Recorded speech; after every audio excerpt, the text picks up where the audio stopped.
जय श्री कृष्ण। आज हम गीताधाम गुरुकुल ऑनलाइन क्लासेस में क्लास 9 का विषय है सामाजिक ज्ञान, अध्याय 9 और पुस्तक है हमारे अतीत भाग 3, जिसका अध्याय हम है भारत का राष्ट्रीय आंदोलन का संगठन 1870 के दशक के बाद से लेकर 1947 तक का क्या है। तो हम पहले अध्याय में कई चीजें पढ़ चुके हैं, यानी पिछले अध्याय में हमने भारतीय भूक्षेत्र पर अंग्रेजों का कब्जा और रियासतों का अधिग्रहण, यानी भारतीय भूक्षेत्र पर अंग्रेजों का कब्जा व रियासतों का अधिग्रहण पढ़ लिया था कविवाणी पाठ में। किसानों और आदिवासियों की जिंदगी में जो बदलाव है ये भी हमने पिछले अध्याय में पढ़ा। उसके साथ 19वीं सदी में आए जो शैक्षणिक बदलाव थे वो भी हमने पढ़े थे। महिलाओं की स्थिति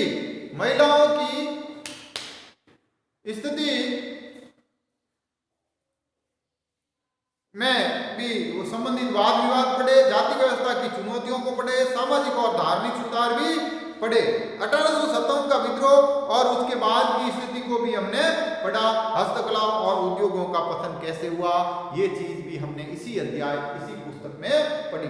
इन मुद्दों के बारे में हमने जो कुछ पढ़ा उसके आधार पर हमें ऐसे लगता है कि भारत के लोग ब्रिटिश शासन से असंतुष्ट थे, यानी इन सभी कारणों से, कई कारणों से, क्या है जो कई कारण थे उनसे भारतीय लोग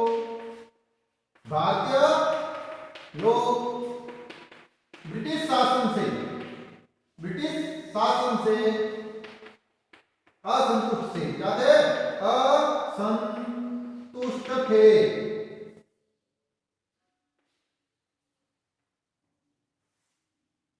यदि तो वो असंतुष्टता के क्या क्या कारण थे और किस तरह से उभरे, तो सबसे पहले है राष्ट्रवाद का उदय। इन असंतुष्टियों के कारण की वजह से राष्ट्रवाद का उदय हुआ। क्या हुआ? राष्ट्रवाद का उदय हुआ।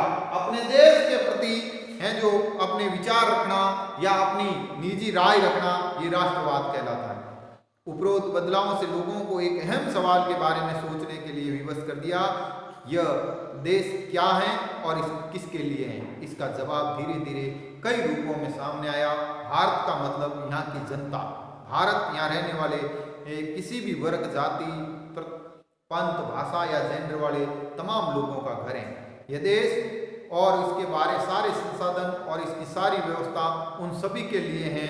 इस जवाब के साथ ये एहसास भी सामने आया कि अंग्रेज भारत के संसाधनों व यहाँ के लोगों की जिंदगी पर कब्जा जमाए हुए, और जब यह नियंत्रण खत्म नहीं होता, भारत यहाँ के लोगों का भारतीय लोगों का नहीं हो सकता।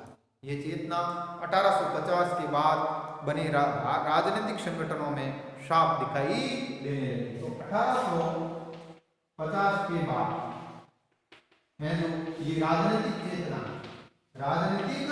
चेतना लोगों में दिखाई देने लगी। 1870 और 80 के दशक में बने राजनीतिक संगठनों में ये चेतना और गहरी हो गई। इनमें से ज्यादातर संगठनों की बागडोर वकील आदि अंग्रेजी शिक्षित पेशेवरों के हाथों में थी। पूना सार्वजनिक सभा, इंडियन एसोसिएशन, मद्रास महाजन सभा, बॉम्बे रेजिडेंसी एसोसिएशन और भारतीय राष्ट्रीय कांग्रेस आदि इनमें प्रमुख थे। पूना सार्वजनिक सभा नाम से देखने से पता चलता है, सार्वजनिक का मतलब होता है सब लोगों का या सब लोगों के लिए। हालांकि इनमें से बहुत सारे संगठन देश के किसी खास हिस्सों में काम कर रहे थे, लेकिन वे अपने लक्ष्य को भारत के सभी लोगों का लक्ष्य बनाते थे। उनके मुताबिक उनके लक्ष्य किसी खास इलाके, समुदाय या वर्ग के लक्ष्य नहीं थे। वे इस सोच के साथ काम कर रहे थे कि लोग संप्रभु हैं। संप्रभुता का एक आधुनिक विचार और राष्ट्रवाद का एक बुनियादी तत्व होता है। ये संगठन इस धारणा से चलते थे कि भारतीय जनता को अपने मामलों के बारे में फैसले लेने की आज़ादी होनी चाहिए।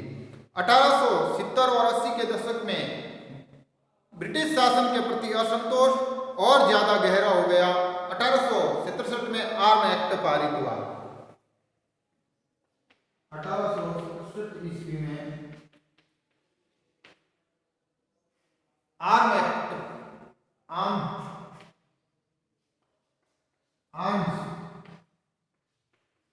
पारित हुआ,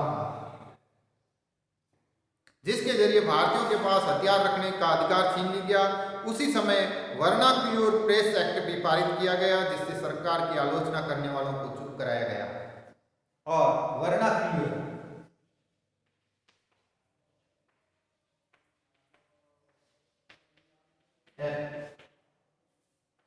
एक्ट भी पारित किया गया।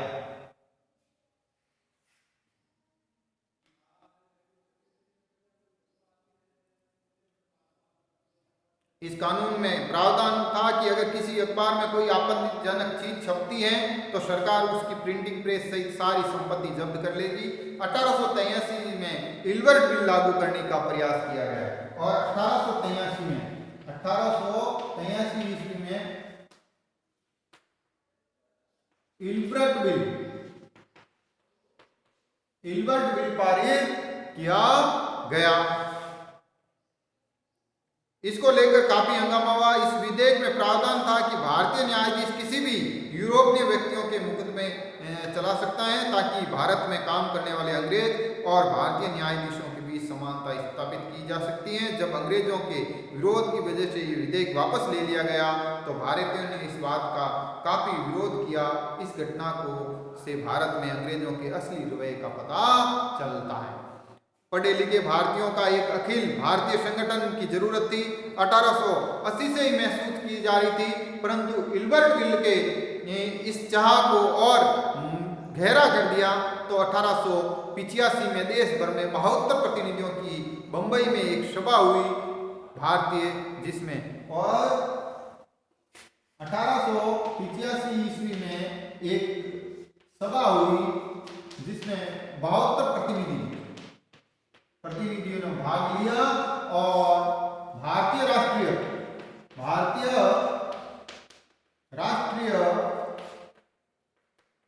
कांग्रेस की स्थापना हुई। संगठन के प्रारंभिक नेता में दादा भाई नौरोजी, फिरोज शाह मेहता, संगठन के जो मुख्य थे बदरुद्दीन तैयबजी, WC बैनर्जी, सुरेंद्रनाथ बैनर्जी, सोमेश्वर दत्त, S सुब्रमण्यम अय्यर एवं अन्य प्राय मुंबई और कलकत्ता के ही थे। नौरोजी व्यावसायिक और प्रचारक थे। वे लंदन में रहते थे और कुछ समय के लिए ब्रिटिश संसद के सदस्य भी रहे। उन्हें युवा राष्ट्रवादियों का मार्गदर्शन किया।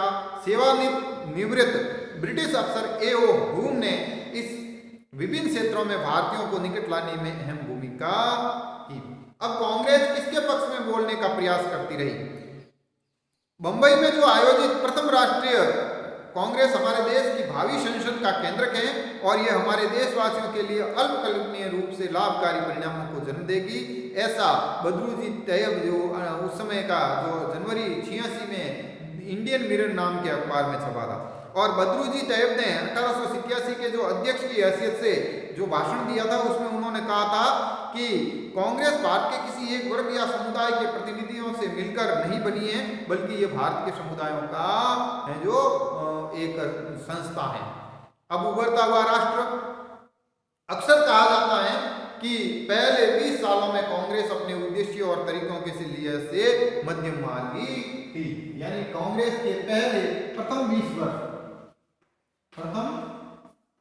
20 वर्ष मध्यम मार्ग, अर्थात अंग्रेजों और सरकार के बीच रास्ते वाला आग्रह था। इस दौरान कांग्रेस और सरकार और शासन में भारतीयों को और जगह दिए जाने के लिए आवाज उठाई। कांग्रेस का यह आग्रह था कि विधान परिषदों में भारतीयों को जगह दी जाए, परिषदों को ज्यादा अधिकार दिए जाए, जिन प्रांतों में परिषदें नहीं है वहां उनका गठन किया जाए। कांग्रेस चाहती थी कि सरकार में भारतीयों को भी ऊंचे पद दिए जाए। इस काम के लिए उसने मांग की कि सिविल सेवा की सेवा के लिए लंदन के साथ साथ भारत में भी परीक्षाएं आयोजित की जाए। शासन व्यवस्था के भारतीयकरण की मांग नस्लवाद के खिलाफ चल रहे आंदोलन का एक हिस्सा थी, क्योंकि तब तक ज्यादातर महत्वपूर्ण नौकरियों पर गोरे अफसरों का भी कब्जा था। यानी दूसरी बात थी नस्लवाद का विरोध भी कांग्रेस के माध्यम से किया गया था। अंग्रेज आमतौर ये मानकर चलते थे कि भारतीयों को जिम्मेदारी भरा पद नहीं दिए जा सकते, क्योंकि अंग्रेज अफसर अपने भारी भरकम वेतन का एक बड़ा हिस्सा ब्रिटेन भेज देते थे। इसलिए लोगों को उम्मीद थी कि भारतीयकरण से ही ये धन संपत्ति भी कुछ हद तक भारत में रुकेगी। भारतीयों की मांग थी कि न्यायपालिका को कार्यपालिका से अलग किया जाए, आर्म एक्ट को निरस्त किया जाए और अभिव्यक्ति एवं स्वतंत्रता पर बोलने की स्वतंत्रता दी जाए। शुरुआती सालों में कांग्रेस ने कई आर्थिक मुद्दे उठाए। उनका कहना था कि भारत में ब्रिटिश शासन की वजह से ही गरीबी, अकाल पड़ रहे हैं, बढ़ते लगान के कारण काश्तकार और जमींदार विपन्न हो गए और अनाज के भारी निर्यातों की वजह से खाद्य पदार्थों का अभाव पैदा हो गया। कांग्रेस की मांग थी कि लगान कम किए जाए, फौजी खर्चों में कटौती की जाए, सिंचाई के लिए ज़्यादा अनुदान दिया जाए, नमक कर, भारतीयों से मजदूरों के साथ होने वाले बर्ताव, भारतीयों के कामों में दखलंदाजी, वन प्रशासन की वजह से वनवासियों की बढ़ती मुसीबतें, बहुत सारे प्रस्ताव पारित किए। इससे पता चलता है कि पढ़े लिखे संपन्न वर्ग की संस्था होते हुए भी कांग्रेस केवल पेशेवर समूह, जमींदारों और उद्योगपतियों के हक में नहीं बोल रही थी, वो संपूर्ण भारतीय समुदाय का नेतृत्व कर रही थी। मध्यम मार्गी नेता जनता को ब्रिटिश शासन के अन्यायपूर्ण चरित्र से अवगत कराना चाहते थे। उन्हें अखबार निकालने, लेख लिखने और ये साबित करने का प्रयास किया कि ब्रिटिश शासन देश को आर्थिक तबाही की ओर ले जा रहा है। उन्होंने अपने भाषणों में ब्रिटिश शासन की निंदा और जनमत निर्माण के लिए देश के विभिन्न भागों में अपने प्रतिनिधि भेजे। लेकिन मध्यम मार्गियों को यह भी लगता है कि अंग्रेज स्वतंत्रता व न्याय के आदर्शों का सम्मान करते हैं, इसलिए वे भारतीयों की न्याय संगत मांगों को स्वीकार कर लेंगे। लिहाजा कांग्रेस का मानना था कि सरकार को भारतीयों की भावना से अवगत रहना चाहिए। धन्यवाद। कल हम इसके आगे का अध्ययन करेंगे।